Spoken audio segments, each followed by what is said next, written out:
인간 자신의 정체성을 알아야 인류의 이상을 실현할 수 있다. 인간은 누구인가? 만물은 어떻게 생겨났을까? 우리는 21세기 첨단 과학 문명이 고도로 발달한 시대에 살고 있지만 인간은 자신의 정체성을 바로 알지 못하고 있다. 인간은 누구나 조상의 피를 타고 태어났지만 다윈 이래 인간의 조상은 사람이 아닌 원숭이가 되어버렸다. 사람은 사람을 낳고 원숭이는 원숭이를 낳는다는 것은 과학이 입증하는 진리다. 그런가 하면 성경을 오해하고 왜곡하여 가르쳐온 기독교의 교리로 인해 인간은 하나님이 흙으로 빚어 만든 피조물이 되어 원래 인간의 조상이 하나님이라는 천손 민족과 인내천 사상은 신화의 역사가 되고 말았다. 그렇다면 도대체 인간과 만물은 언제, 어떻게 이 땅에 생겨나서 살아왔으며 왜 죽기 싫은 죽음의 삶을 살아오게 되었는가? 이러한 질문에 삶의 궁극적인 목적이 무엇인지 올바로 가르쳐주는 진리의 학문은 없었다.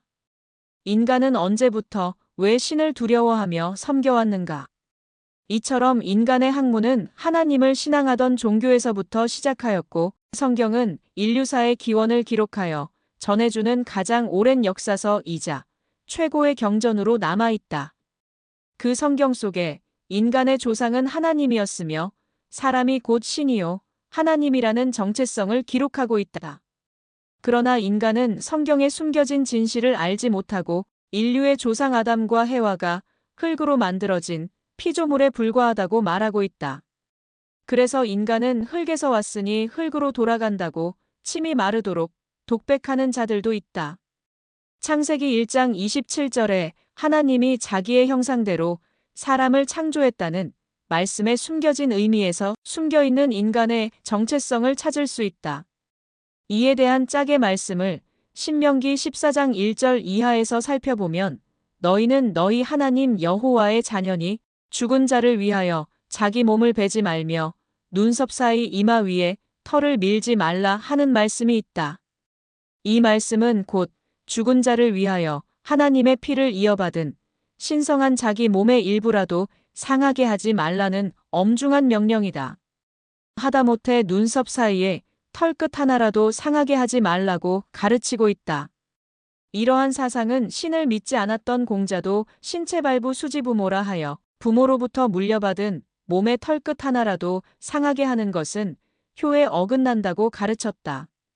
그럼에도 이러한 성경의 가르침을 몰랐던 후세 인간들은 부족장이 죽으면 산 사람을 같이 매장하는 순장 제도가 행해졌던 야만의 시대도 있었고 잉카 문명에서 보듯이 하늘의 제사를 지낸다고 살아있는 사람을 희생 제물로 바치던 야만 시절도 있었다. 또한 사람을 두고 너희는 신들이며 다 지존자의 아들들이라 라고 하는 시편 82편 6절의 말씀과 요한일서 3장 2절의 말씀에도 지금은 너희가 하나님의 자녀라 하는 말씀이 있다. 이를 보아 인간의 조상은 동물이 아니고 신이었으며 하나님이라는 것을 일찍이 가르쳐왔음을 알 수 있다.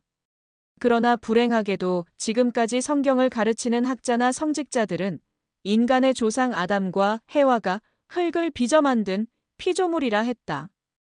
그들은 성경에 숨겨진 진리의 말씀을 알지 못하는 무지한 영들이었다.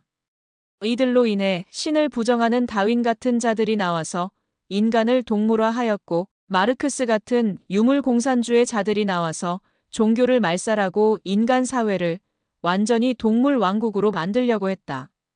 그 결과 오늘날 북한의 김일성 주체 사상은 1인 독재 우상 국가를 만들었고 거기에 인간의 존엄은 사라지고 양육강식의 동물 왕국이 되어 백성을 노예화하여 억압하고 있는 실정이다.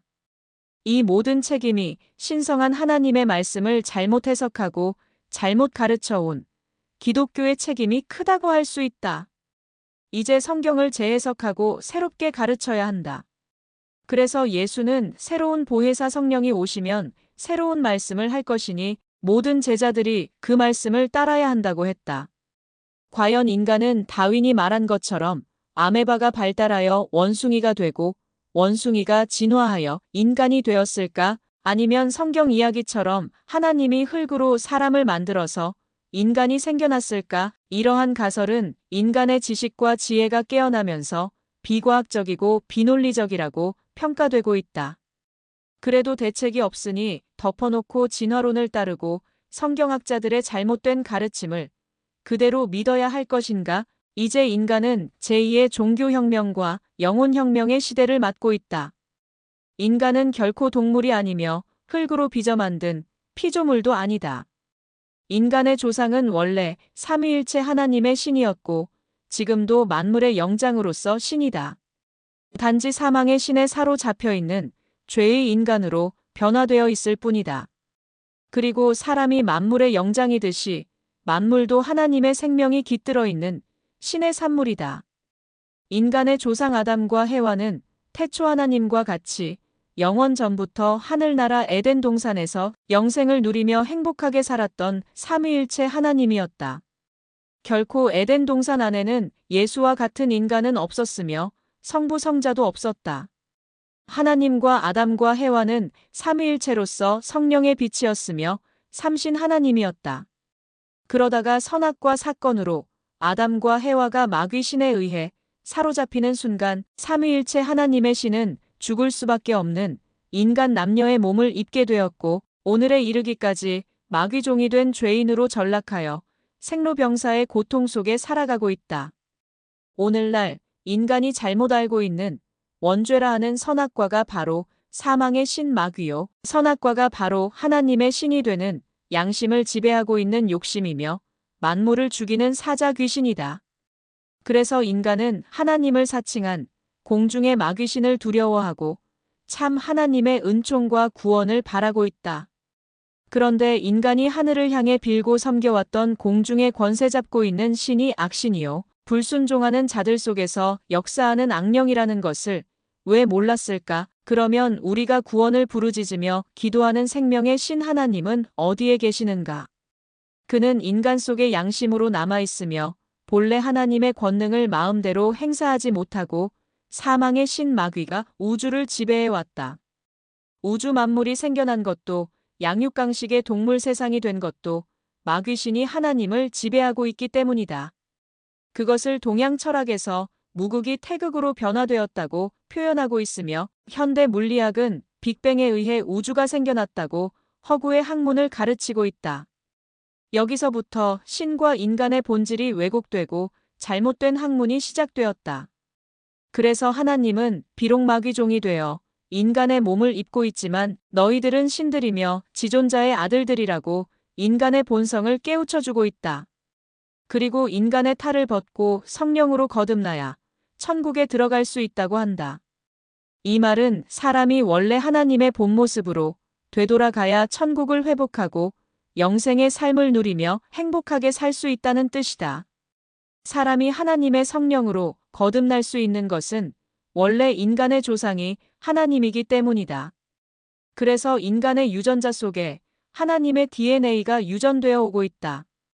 그것이 바로 인간만이 가지고 있는 영생의 소망과 양심의 마음이 하나님의 성령의 씨앗이며 하나님의 성품이다. 반면에 인간 속에 욕심이라는 마귀신의 유전자가 있기 때문에 인간을 죽게 하고 고난의 삶을 사는 것을 알 수 있다. 그래서 인간의 정체성을 바로 논하자면 인간은 하나님의 신이 마귀신에 사로잡혀 있는 두 신의 복합체라는 것이다.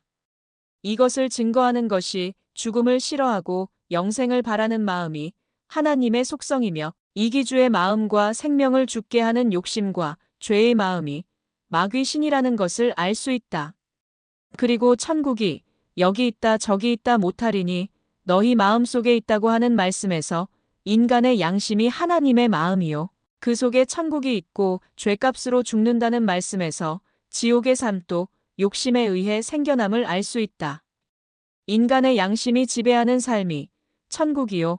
욕심이 지배하는 삶이 지옥이다. 오늘날 죽음의 세상을 살아가는 현실이 지옥의 세상이요. 누구나 성령으로 거듭나서 영생의 삶을 살게 되는 세상이 천국이요. 인간이 바라는 이상 세계이다. 만물의 영장인 인간이 본래 하나님으로 회복되면 만물도 죽지 않는 영생의 세상으로 변화되는 것이다. 이러한 천국의 세상을 만들고자 하는 분이 하느님이요 만물을 죽음으로 몰아가는 것이 마귀신이며 인간을 사로잡고 있는 욕심의 마음이다. 인간이 구세주 하나님을 기다리는 것은 인간을 사로잡고 있는 마귀신을 인간 자신은 이길 수가 없기 때문이다. 그래서 성경계시록에는 사망의 신 욕심을 이기는 자에게 먹으면 죽지 않는 하늘나라에 감추었던 생명과일과 만나를 주워 먹게 하겠다고 했다. 또한 그에게 철장으로 만국을 다스릴 권세를 주리라고 했다. 그 이긴 자가 새로운 보혜사 성령이며 새로운 말씀으로 인간을 가르치고 영혼을 깨우쳐 주실 이 세상 임금이다. 죽음과 고통이 없는 지상천국의 세상을 만드는 주인공이 이긴 자요 구세주 하나님이시다. 성경은 구세주 하나님이 동방 땅끝 땅 모퉁이 나라 대한민국에서 출현할 것을 이사야 41장 1절 이하에 기록하고 있다. 그리고 이스라엘 12지파 가운데 사라진 단지파 민족 가운데서 구세주 심판자가 출현할 것을 창세기 49장 16절 이하에 기록하고 있다.